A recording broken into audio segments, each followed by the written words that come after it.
Hey, Key Bros, what do you say? What do you know? This is Keith DiPiazza coming at you from the man cave.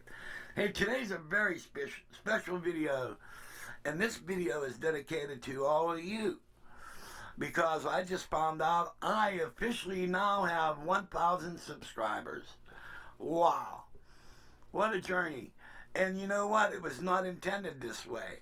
I just like posting and talking about music and stuff, and I want to thank you all for subscribing to my channel. So I guess, from what I understand, I could start making money off of this.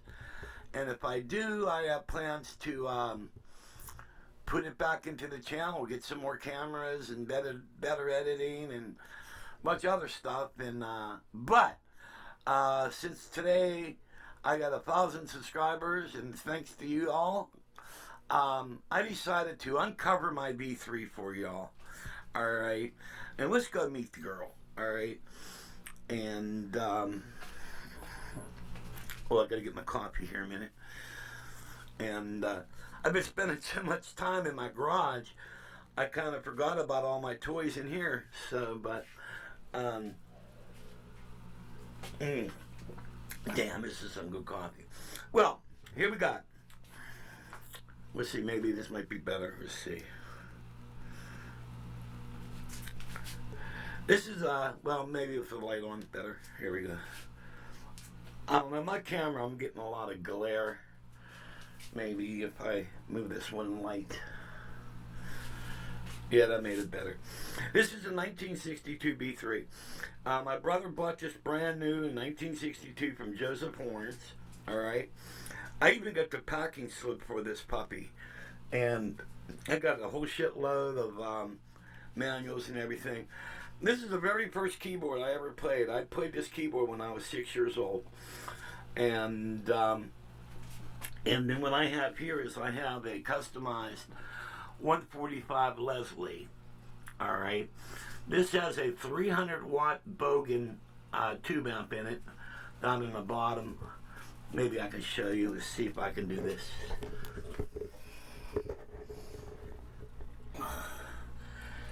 I'll turn my screen up here, but yeah, there's the Mr. Bogan back in there.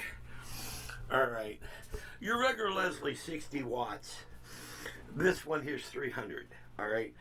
And it has a 15-inch Electro Voice SRO in the bottom.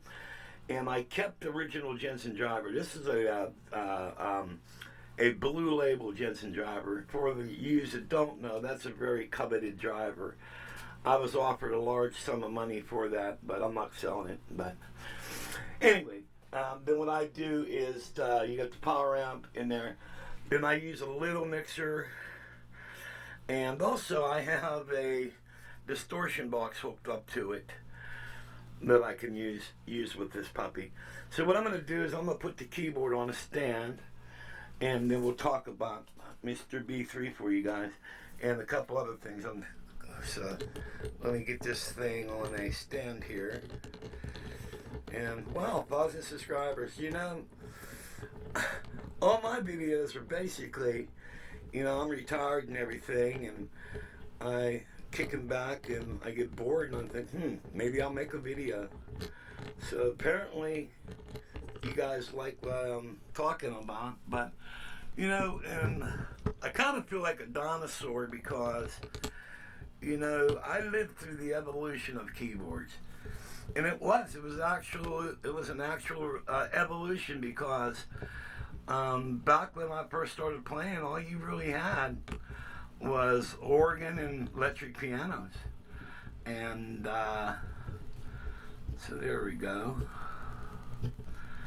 And so that way I can sit down and talk to y'all. And yeah,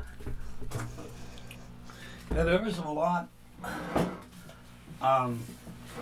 If you had a van, you could use like I was using a Hammond M3 to play out with, and then we sold that, and then we got the 4-piece of portable organs and all that stuff. But I talked about all that in previous videos. But But this is the real animal. She's dusty. She needs to be detailed again.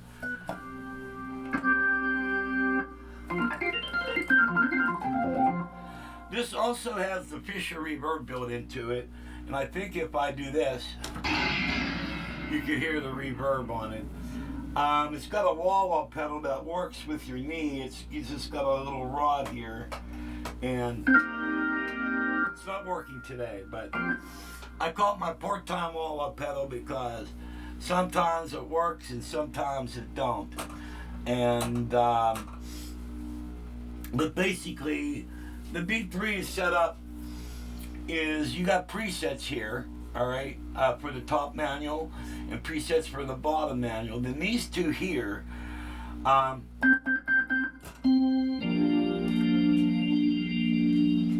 works this set of drawbars.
It's just badass.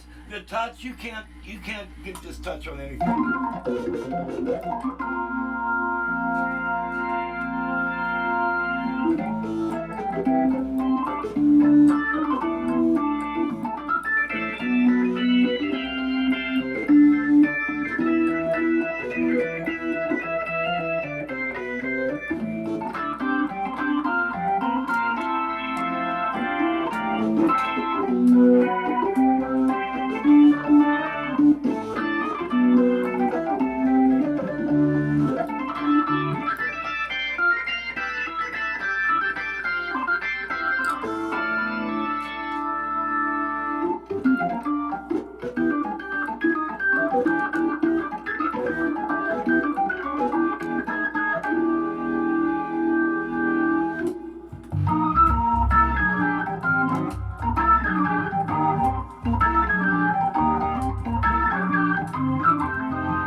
It's really awesome. Now I got some issues with this. I actually think it needs recapped. I got a little hum going on, and see if you hear that.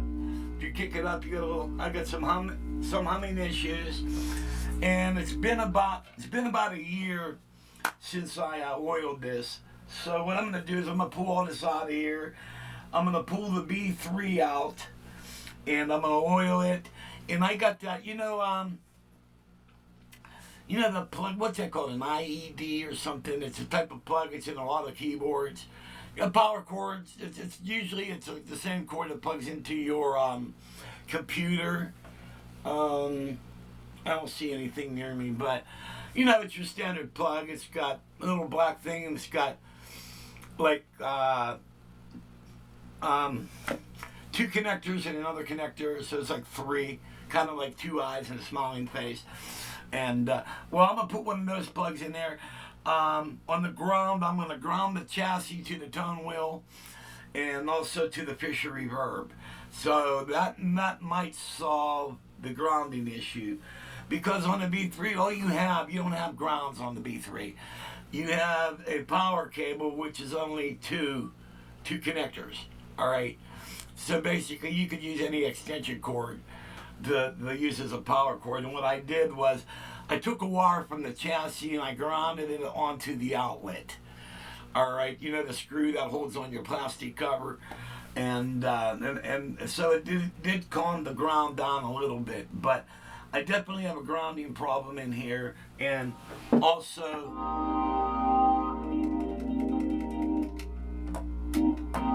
this box is a little bit weird too, and so I got some issues I got to resolve on this, and then after I do that, also a couple things like on the back of the preamp that's built into the organ, you have a master volume knob and a percussion level knob. What I did was I took those knobs out of the preamp and I moved them here. So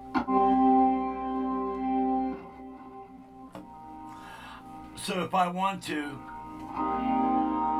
I can control that master knob from here rather than going walking behind the organ, which they're kind of scratchy. But when you have it up here, you can overdrive this thing.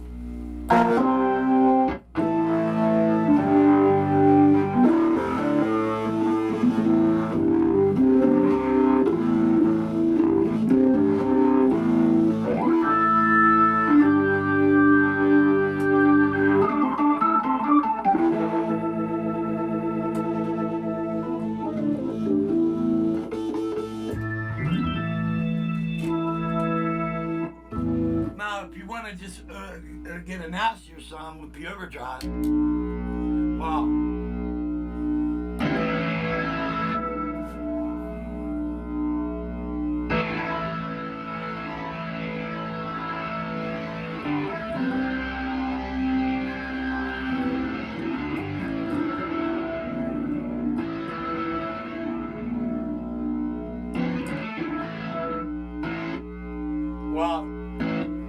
I got some work to do here, brothers. So apparently there's something going on there with that. So I got a lot of work to deal with on that. And I think what I'll do is for you B3 guys, I'll make a video of what I do. I got tons of knobs and all type of stuff.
There's a lot of different B3 tricks I used to do. You got your percussion, you got second and third.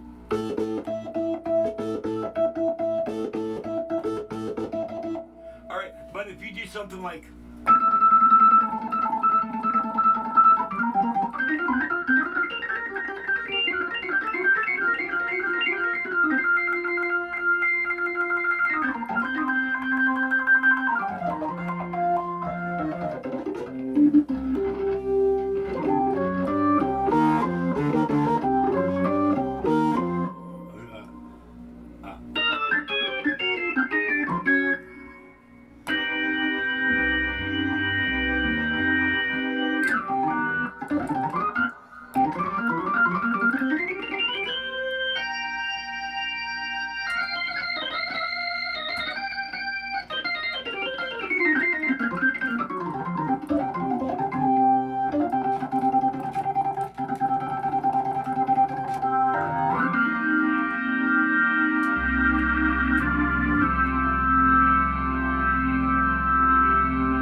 Yeah, it's bad. It's like, but I don't know. But I got a lot of issues I got to resolve in it. And but I figured I'd break this out in celebration of the 1,000 subscribers, man.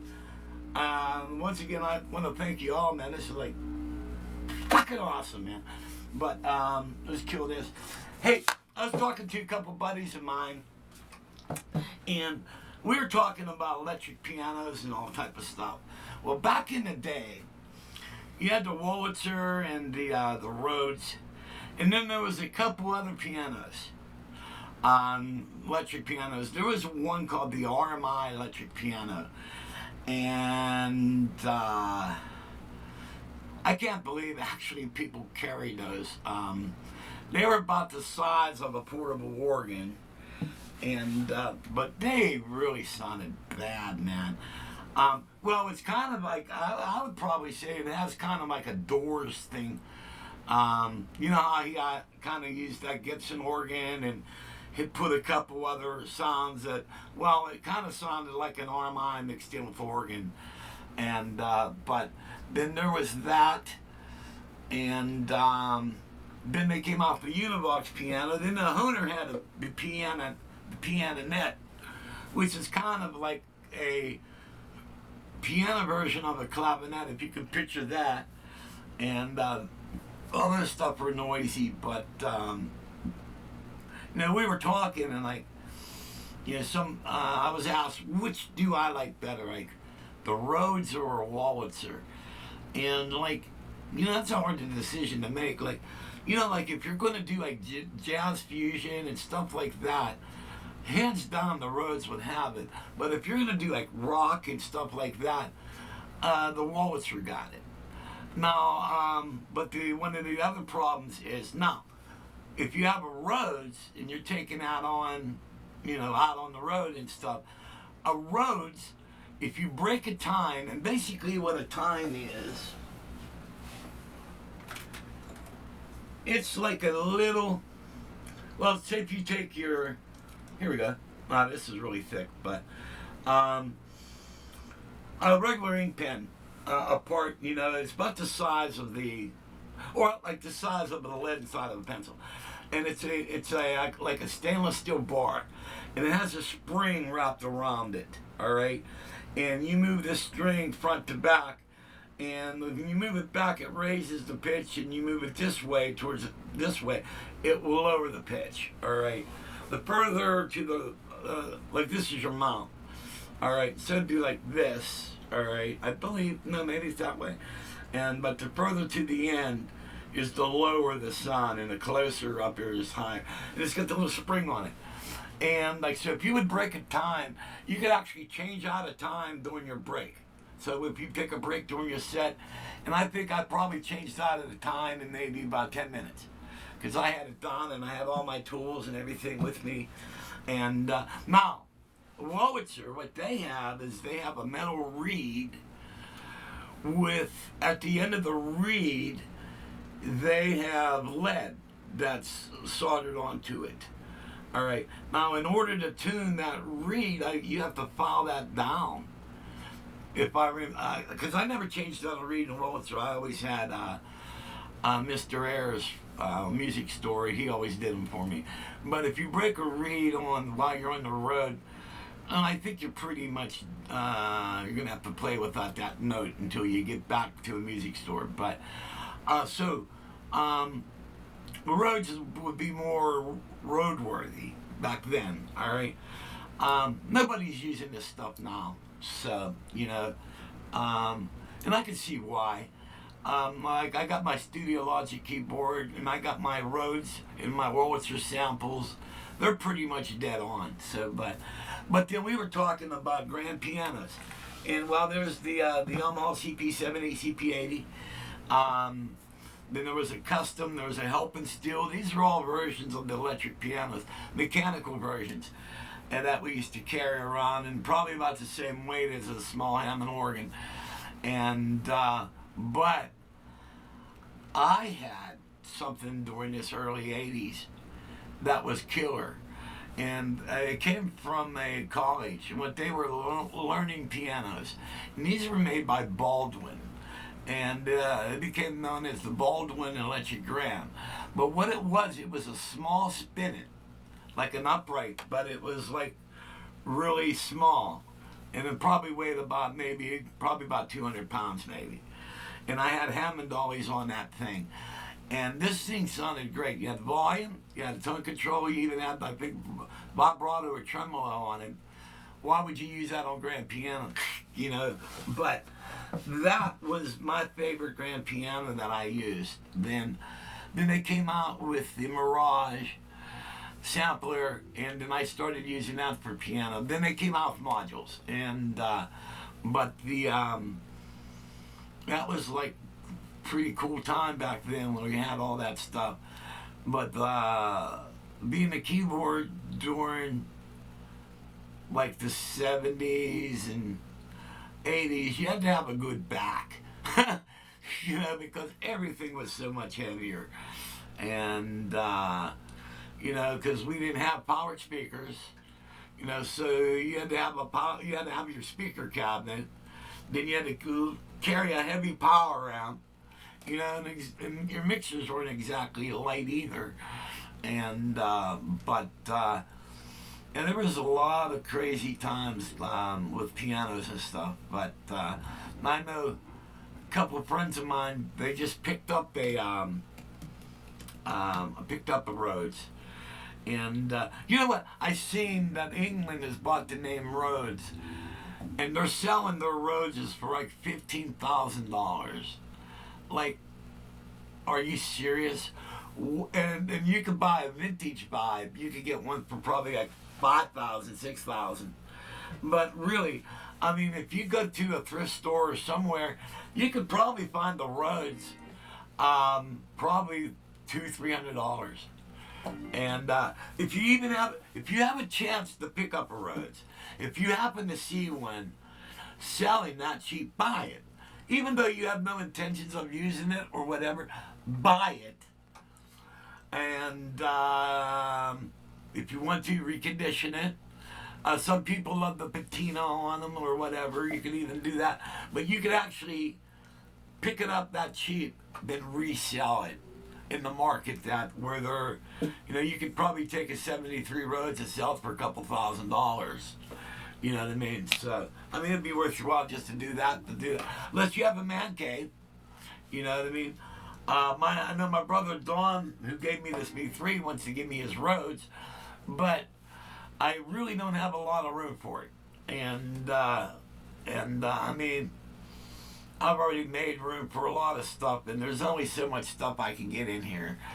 And right now, I got a couple empty shelves, but they're not going to be empty for long because I got a couple things that's going to fill those. So they're just not out on display right now. But what a time. It was a crazy time growing up. But I'm going to recondition the B3.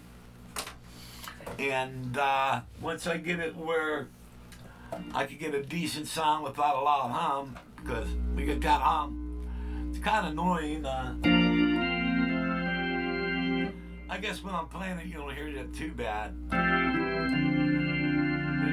And LaRue Leslie, listen to this.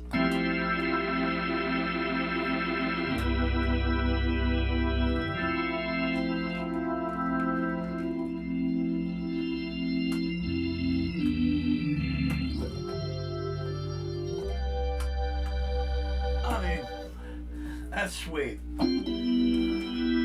Now, there's a couple other things where this has vibrato chorus on it. I personally don't use it. I don't like it, but I'll give you an example of what it sounds like.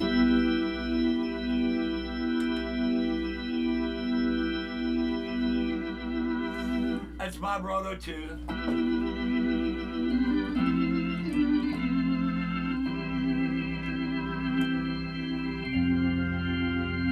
That don't sound bad. I like that.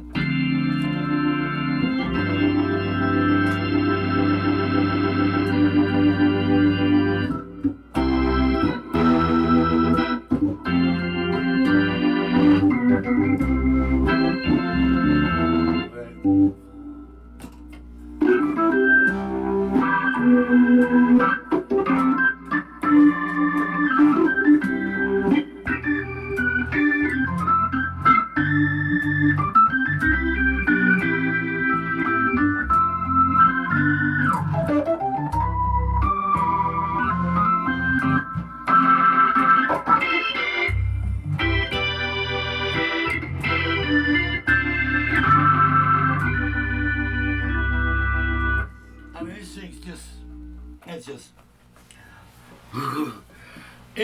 you play one of these, you're going to get a Woody. Especially you kicking out Leslie, man.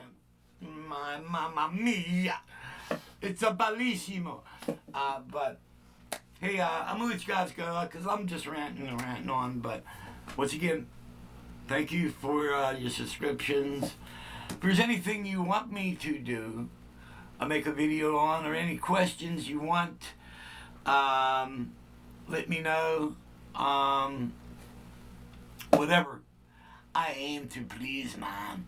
So, catch you guys later. I'm going to have some fun. I got to clean this area up. Since I've been jamming out in the garage with my live keyboards, I kind of been neglecting this area. And before I go, hey, you guys from time to time hear me talk a lot about the that A500 controller that I have, and I'm trying to find various uses for it. But eventually, once I figure out VSTs and all that stuff, I'll be using this. It's going to be my VST keyboards. But I figured I'd show you guys the, that's the A500. There's the Nord Electro 3. And there's another baby. This is a vintage baby here. This is my Sonic MR76. So, okay, guys. Hey, God bless. Once again, thank you. Okay, bye-bye.